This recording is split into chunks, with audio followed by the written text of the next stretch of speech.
ಅಂತ ಪ್ರಕ್ರಿಯೆ ಏನು ಅಂದರೆ ಅದಕ್ಕೆ ಆದಂಥ ರಿಟರ್ನಿಂಗ್ ಆಫೀಸರು ರಾಜ್ಯ ಅಧ್ಯಕ್ಷರ ಆಯ್ಕೆ ವಿಚಾರದಲ್ಲಿ ಶಿವರಾಜ್ ಸಿಂಗ್ ಚೌಹಾಣ್ ಅವರು ಅದಕ್ಕೆ ನೇಮಕ ಆಗಿದ್ದಾರೆ. ಅವರು ರಾಜ್ಯ ಅಧ್ಯಕ್ಷರ ಚುನಾವಣೆ ವಿಚಾರದಲ್ಲಿ ಅವ್ರು ಬಂದ ನಂತರವೇ ಈ ಪ್ರಕ್ರಿಯೆ ಪ್ರಾರಂಭ ಆಗುವಂಥದ್ದಾಗುತ್ತೆ. ಅಲ್ಲಿವರೆಗೂ ಬೇಸಿಕ್ ಆಗಿ ಒಂದು ಮಂಡಲ ಬೂತ್ ಚುನಾವಣೆ, ಮಂಡಲ ಚುನಾವಣೆ, ಜಿಲ್ಲಾ ಈ ವಿಚಾರದಲ್ಲಿ ಸೀಮಿತವಾಗಿರ್ತದೆ. ತದನಂತರ ರಾಜ್ಯ ಅಧ್ಯಕ್ಷರ ನೇಮಕ ವಿಚಾರದಲ್ಲಿ, ಆಯ್ಕೆ ವಿಚಾರದಲ್ಲಿ ಏನನ್ನ ಚುನಾವಣೆ ಏನು ಪ್ರಕ್ರಿಯೆಗಳು ಏನು ನಡಿಬೇಕಾಗಿದೆಯೋ ಅದು ನಡೆಯುವಂಥದ್ದಾಗುತ್ತೆ.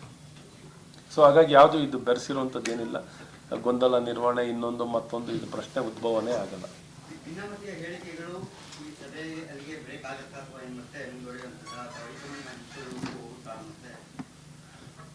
ಆಗುತ್ತೆ ಅಂತ ವಿಶ್ವಾಸ ಇದೆ. ಸಂಪೂರ್ಣವಾಗಿ ಸ್ಥಗಿತ ಆಗುತ್ತೆ, ಕೊನೆ ಆಗುತ್ತೆ. ಒಮ್ಮೆ ಈ ಪ್ರಕ್ರಿಯೆ ಸಂಪೂರ್ಣವಾಗಿ ಮುಗಿದ ನಂತರ ಭಾಳ ಸ್ಪಷ್ಟ ನಿಲುವನ್ನು ತಗೊಂಡು ಪಕ್ಷದ ಒಗ್ಗಟ್ಟು, ಒಮ್ಮತ ಎಲ್ಲವನ್ನು ಆದ್ಯತೆ ಕೊಟ್ಟು ಅದನ್ನು ಮುಂದೆ ಕೊಂಡೊಯ್ಯುವಂಥ ಕೆಲಸಗಳಾಗುತ್ತೆ. ಅದರಲ್ಲಿ ಏನು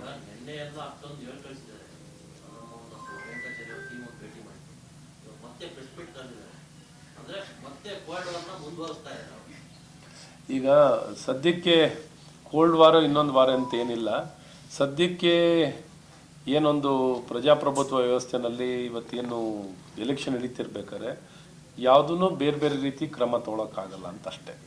ಎಲ್ಲರಿಗೂ ಎಲಿಜಿಬಲ್ ಆಗಿ ಪಾರ್ಟಿಸಿಪೇಟ್ ಮಾಡಲಿಕ್ಕೆ ಸಂಪೂರ್ಣ ಪ್ರಕ್ರಿಯೆಯಲ್ಲಿ, ಚುನಾವಣೆ ಪ್ರಕ್ರಿಯೆಯಲ್ಲಿ ಎಲ್ಲರೂ ಭಾಗವಹಿಸಲಿಕ್ಕೆ ಸ್ವಾತಂತ್ರ್ಯವನ್ನು ಕೊಟ್ಟಿರುವಂಥದ್ದಿದೆ. ಹಾಗಾಗಿ ಸ್ವಾತಂತ್ರ್ಯವನ್ನು ಅವ್ರಿಗೆ ಕೊಟ್ಟು ಚುನಾವಣೆ ಪ್ರಕ್ರಿಯೆಯಲ್ಲಿ ಪ್ರತಿಯೊಬ್ಬರು ಭಾಗವಹಿಸಬೇಕು. ಯಾರು ನಿಷ್ಕ್ರಿಯರಾಗಬಾರ್ದು, ಅವ್ರಿಗೆ ಯಾವುದೇ ಅಡೆತಡೆಗಳು ಇರಬಾರ್ದು ಅಂತ ಎಲ್ಲರೂ ಭಾಗಿಗಳಾಗಲಿಕ್ಕೆ ಅವಕಾಶವನ್ನು ಕಲ್ಪಿಸುವಂಥದ್ದಾಗಿದೆ. ಎಲೆಕ್ಷನ್ ನಂತರ ಅವಾಗೆಲ್ಲಕ್ಕೂ ತೆರೆ ಆಗುತ್ತೆ. ಏನಾಗಬೇಕು ಅದನ್ನೇ ಮುಂದಿನ ದಿನ ಸಹಮತನೂ ಆಗುತ್ತೆ. ಪ್ರಕ್ರಿಯೆ ಅಂದಾಗ, ಎಲೆಕ್ಷನ್ ಅಂದಾಗ ಸಹಮತದಲ್ಲೇ ಸಾಮಾನ್ಯವಾಗಿ ಪಕ್ಷದ ರಾಜ್ಯದಲ್ಲಿ ನಡೆಯುವಂಥದ್ದು ಸಹಮತದಲ್ಲೇ. ಇನ್ನು ಮಿಕ್ಕಿದ್ದು ಚುನಾವಣೆ ನಡೀಬೇಕು ಅನ್ನೋಂಥ ಪರಿಸ್ಥಿತಿ ಬಂದಾಗ ಅಲ್ಲಿ ಬಂದಂಥ ರಿಟರ್ನಿಂಗ್ ಆಫೀಸರು ಡಿಸೈಡ್ ಮಾಡ್ತಾರೆ ಏನಾಗಬೇಕು, ಏನು ಬಿಡಬೇಕು ಅಂತ.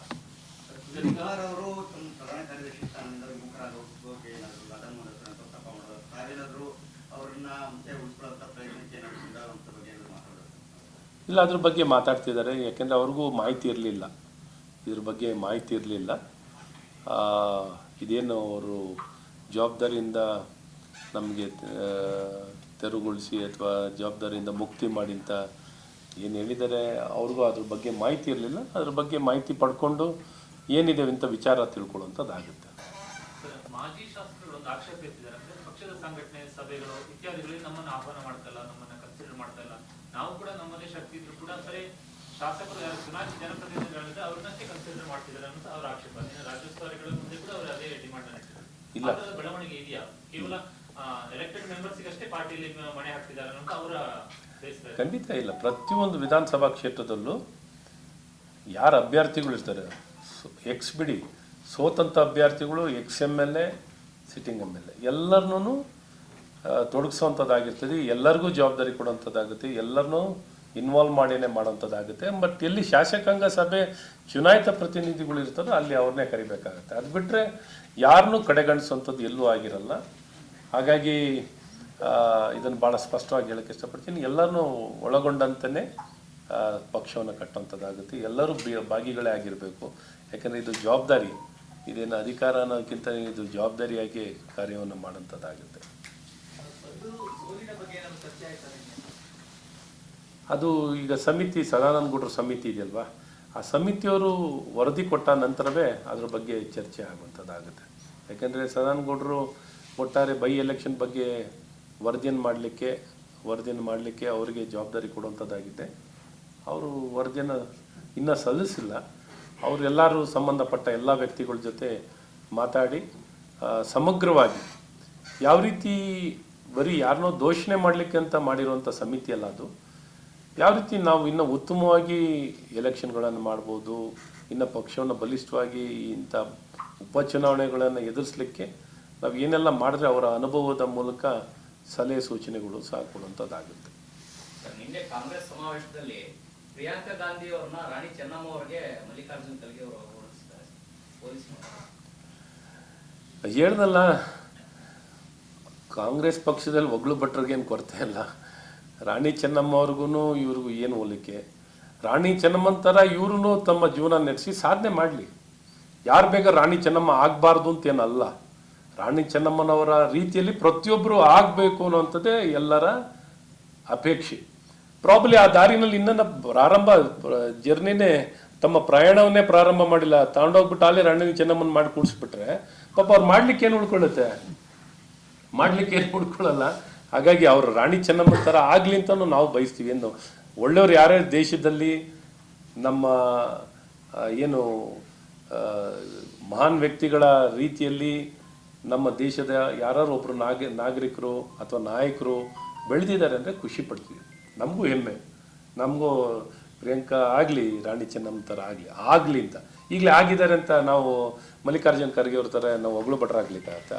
ಒಬ್ರು ಹಿರಿಯರೇ ಹಿಂಗೆ ಮಾತಾಡೋಕ್ಕೆ ಸ್ಟಾರ್ಟ್ ಮಾಡಿಬಿಟ್ರೆ ಬಹಳ ತಪ್ಪು ಸಂದೇಶ ಕೊಟ್ಟಂತಾಗುತ್ತೆ. ಮತ್ತು ಜನರಲ್ಲಿ ಗೊಂದಲ ನಿರ್ಮಾಣ ಆಗುತ್ತೆ. ಏನಪ್ಪ ಇದು ಬರೀ ಈ ರೀತಿ ಎಲ್ಲರೂ ಹಿರಿಯರೂ ಈ ರೀತಿ ಒಗ್ಳು ಭಟ್ರೆ ಆಗ್ಬಿಟ್ರೆ ಹೆಂಗೆ ಅಂತ ಜನಕ್ಕೆ ತಪ್ಪು ಸಂದೇಶ ಕೊಟ್ಟಂತ. ಸಾರ್ವಜನಿಕ ಜೀವನ ಅಂದರೆ ದೇಶ ಮೊದಲು ಅಂತ ಮಾತಾಡೋರು ನಾವು ಪಕ್ಷ ಮೊದಲು ಅಂತ ಹೇಳಲ್ಲ. ಕಾಂಗ್ರೆಸ್ ಅವರಂಗೆ ನಾವು ದೇಶ ಮೊದಲು. ಕಾಂಗ್ರೆಸ್ನಲ್ಲೂ ಒಳ್ಳೆ ನಾಯಕರು ಬಂದರೆ ಪ್ರಜಾಪ್ರಭುತ್ವಕ್ಕೆ ಒಳ್ಳೆಯದೇ, ತಪ್ಪೇನಿಲ್ಲ. ಮಹಾತ್ಮ ಗಾಂಧಿ ಅಂತ ನಾಯಕರುಗಳು ಬೆಳೆದ್ರು ಒಳ್ಳೆಯದು. ರಾಣಿ ಚೆನ್ನಮ್ಮನಂಥವ್ರು ಬಂದರು ನೋಡು, ಸಂಗೊಳ್ಳಿ ರಾಯಣ್ಣನಂಥ ಮಹಾನ್ ವ್ಯಕ್ತಿಗಳು, ಅಂಬೇಡ್ಕರ್ ಅಂತ ಮಹಾನ್ ವ್ಯಕ್ತಿಗಳು, ಎಲ್ಲ ಸರ್ದಾರ್ ವಲ್ಲಭಾಯ್ ಪಟೇಲ್ ಅಂತ ಮಹಾನ್ ವ್ಯಕ್ತಿಗಳು, ವಾಜಪೇಯಿ ಅಂತ ಎಲ್ಲರೂ ಬರಲಿ. ಒಟ್ಟು ದೇಶಕ್ಕೆ ಒಳ್ಳೇದಾದರೆ ಸಾಕು. ಬರೀ ಯಾವುದೋ ಒಂದು ಕುಟುಂಬಕ್ಕೆ ಒಳ್ಳೇದಾಗ್ಬಿಟ್ರೆ ನಮಗೇನು ಪ್ರಯೋಜನ ಇಲ್ಲ ಅಂತ ಹೇಳೋಂಥ ಪ್ರಕ್ರಿಯೆ ಏನು ಅಂದರೆ ಅದಕ್ಕೆ ಆದಂಥ ರಿಟರ್ನಿಂಗ್ ಆಫೀಸರು, ರಾಜ್ಯ ಅಧ್ಯಕ್ಷರ ಆಯ್ಕೆ ವಿಚಾರದಲ್ಲಿ ಶಿವರಾಜ್ ಸಿಂಗ್ ಚೌಹಾಣ್ ಅವರು ಅದಕ್ಕೆ ನೇಮಕ ಆಗಿದ್ದಾರೆ. ಅವರು ರಾಜ್ಯ ಅಧ್ಯಕ್ಷರ ಚುನಾವಣೆ ವಿಚಾರದಲ್ಲಿ ಅವ್ರು ಬಂದ ನಂತರವೇ ಈ ಪ್ರಕ್ರಿಯೆ ಪ್ರಾರಂಭ ಆಗುವಂಥದ್ದಾಗುತ್ತೆ. ಅಲ್ಲಿವರೆಗೂ ಬೇಸಿಕ್ಕಾಗಿ ಒಂದು ಮಂಡಲ, ಬೂತ್ ಚುನಾವಣೆ, ಮಂಡಲ್ ಚುನಾವಣೆ, ಜಿಲ್ಲಾ ಈ ವಿಚಾರದಲ್ಲಿ ಸೀಮಿತವಾಗಿರ್ತದೆ. ತದನಂತರ ರಾಜ್ಯ ಅಧ್ಯಕ್ಷರ ನೇಮಕ ವಿಚಾರದಲ್ಲಿ, ಆಯ್ಕೆ ವಿಚಾರದಲ್ಲಿ ಏನನ್ನ ಚುನಾವಣೆ ಏನು ಪ್ರಕ್ರಿಯೆಗಳೇನು ನಡಿಬೇಕಾಗಿದೆಯೋ ಅದು ನಡೆಯುವಂಥದ್ದಾಗುತ್ತೆ. ಸೊ ಹಾಗಾಗಿ ಯಾವುದು ಇದು ಬೆರೆಸಿರುವಂಥದ್ದು ಏನಿಲ್ಲ. ಗೊಂದಲ ನಿರ್ವಹಣೆ ಇನ್ನೊಂದು ಮತ್ತೊಂದು ಇದು ಪ್ರಶ್ನೆ ಉದ್ಭವನೇ ಆಗಲ್ಲ.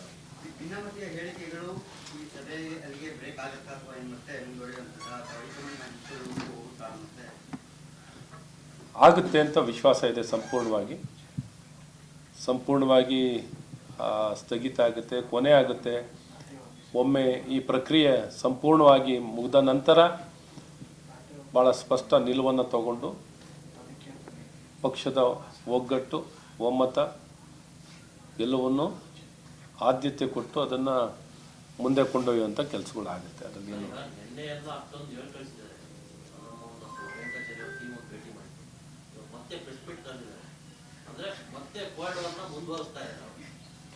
ಈಗ ಸದ್ಯಕ್ಕೆ ಕೋಲ್ಡ್ ವಾರ ಇನ್ನೊಂದು ವಾರ ಅಂತ ಏನಿಲ್ಲ.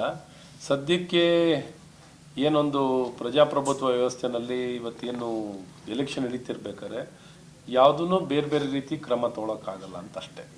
ಎಲ್ಲರಿಗೂ ಎಲಿಜಿಬಲ್ ಆಗಿ ಪಾರ್ಟಿಸಿಪೇಟ್ ಮಾಡಲಿಕ್ಕೆ ಸಂಪೂರ್ಣ ಪ್ರಕ್ರಿಯೆಯಲ್ಲಿ, ಚುನಾವಣೆ ಪ್ರಕ್ರಿಯೆಯಲ್ಲಿ ಎಲ್ಲರೂ ಭಾಗವಹಿಸಲಿಕ್ಕೆ ಸ್ವಾತಂತ್ರ್ಯವನ್ನು ಕೊಟ್ಟಿರುವಂಥದ್ದಿದೆ. ಹಾಗಾಗಿ ಸ್ವಾತಂತ್ರ್ಯವನ್ನು ಅವ್ರಿಗೆ ಕೊಟ್ಟು ಚುನಾವಣೆ ಪ್ರಕ್ರಿಯೆಯಲ್ಲಿ ಪ್ರತಿಯೊಬ್ಬರು ಭಾಗವಹಿಸಬೇಕು. ಯಾರು ನಿಷ್ಕ್ರಿಯರಾಗಬಾರ್ದು, ಅವ್ರಿಗೆ ಯಾವುದೇ ಅಡೆತಡೆಗಳು ಇರಬಾರ್ದು ಅಂತ ಎಲ್ಲರೂ ಭಾಗಿಗಳಾಗಲಿಕ್ಕೆ ಅವಕಾಶವನ್ನು ಕಲ್ಪಿಸುವಂಥದ್ದಾಗಿದೆ. ಎಲೆಕ್ಷನ್ ನಂತರ ಅವಾಗೆಲ್ಲಕ್ಕೂ ತೆರೆ ಆಗುತ್ತೆ. ಏನಾಗಬೇಕು ಅದನ್ನೇ ಮುಂದಿನ ದಿನ ಸಹಮತನೂ ಆಗುತ್ತೆ. ಪ್ರಕ್ರಿಯೆ ಅಂದಾಗ, ಎಲೆಕ್ಷನ್ ಅಂದಾಗ ಸಹಮತದಲ್ಲೇ ಸಾಮಾನ್ಯವಾಗಿ ಪಕ್ಷದ ರಾಜ್ಯದಲ್ಲಿ ನಡೆಯುವಂಥದ್ದು ಸಹಮತದಲ್ಲೇ. ಇನ್ನು ಮಿಕ್ಕಿದ್ದು ಚುನಾವಣೆ ನಡಿಬೇಕು ಅನ್ನೋಂಥ ಪರಿಸ್ಥಿತಿ ಬಂದಾಗ ಅಲ್ಲಿ ಬಂದಂಥ ರಿಟರ್ನಿಂಗ್ ಆಫೀಸರು ಡಿಸೈಡ್ ಮಾಡ್ತಾರೆ ಏನಾಗಬೇಕು, ಏನು ಬಿಡಬೇಕು ಅಂತ.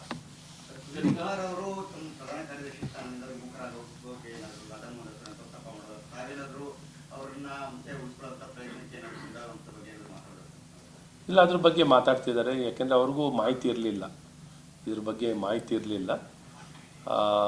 ಇದೇನು ಅವರು ಜವಾಬ್ದಾರಿಯಿಂದ ನಮಗೆ ತೆರವುಗೊಳಿಸಿ ಅಥವಾ ಜವಾಬ್ದಾರಿಯಿಂದ ಮುಕ್ತಿ ಮಾಡಿ ಅಂತ ಏನು ಹೇಳಿದ್ದಾರೆ, ಅವ್ರಿಗೂ ಅದ್ರ ಬಗ್ಗೆ ಮಾಹಿತಿ ಇರಲಿಲ್ಲ. ಅದ್ರ ಬಗ್ಗೆ ಮಾಹಿತಿ ಪಡ್ಕೊಂಡು ಏನಿದೆ ಅಂತ ವಿಚಾರ ತಿಳ್ಕೊಳ್ಳುವಂಥದ್ದಾಗುತ್ತೆ.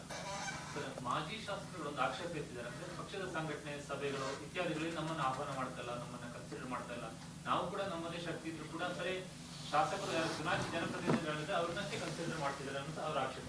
ರಾಜ್ಯೋತ್ಸವಗಳ ಮುಂದೆ ಕೂಡ ಅವರು ಅದೇ ಡಿಮಾಂಡ್ ಇಲ್ಲ. ಬೆಳವಣಿಗೆ ಇದೆಯಾ? ಕೇವಲ ಎಲೆಕ್ಟೆಡ್ ಮೆಂಬರ್ಸ್ಗೆ ಅಷ್ಟೇ ಪಾರ್ಟಿಯಲ್ಲಿ ಮಣೆ ಹಾಕ್ತಿದ್ದಾರೆ ಅಂತ ಅವರ ಖಂಡಿತ ಇಲ್ಲ. ಪ್ರತಿಯೊಂದು ವಿಧಾನಸಭಾ ಕ್ಷೇತ್ರದಲ್ಲೂ ಯಾರು ಅಭ್ಯರ್ಥಿಗಳು ಇರ್ತಾರೆ, ಎಕ್ಸ್ ಬಿಡಿ, ಸೋತಂಥ ಅಭ್ಯರ್ಥಿಗಳು XMLA ಸಿಟ್ಟಿಂಗ್ MLA ಎಲ್ಲರನ್ನೂ ತೊಡಗಿಸೋವಂಥದ್ದಾಗಿರ್ತದೆ. ಎಲ್ಲರಿಗೂ ಜವಾಬ್ದಾರಿ ಕೊಡುವಂಥದ್ದಾಗುತ್ತೆ, ಎಲ್ಲರನ್ನೂ ಇನ್ವಾಲ್ವ್ ಮಾಡಿನೇ ಮಾಡೋವಂಥದ್ದಾಗುತ್ತೆ. ಬಟ್ ಎಲ್ಲಿ ಶಾಸಕಾಂಗ ಸಭೆ ಚುನಾಯಿತ ಪ್ರತಿನಿಧಿಗಳು ಇರ್ತಾರೋ ಅಲ್ಲಿ ಅವ್ರನ್ನೇ ಕರಿಬೇಕಾಗುತ್ತೆ. ಅದು ಬಿಟ್ಟರೆ ಯಾರನ್ನೂ ಕಡೆಗಣಿಸುವಂಥದ್ದು ಎಲ್ಲೂ ಆಗಿರಲ್ಲ.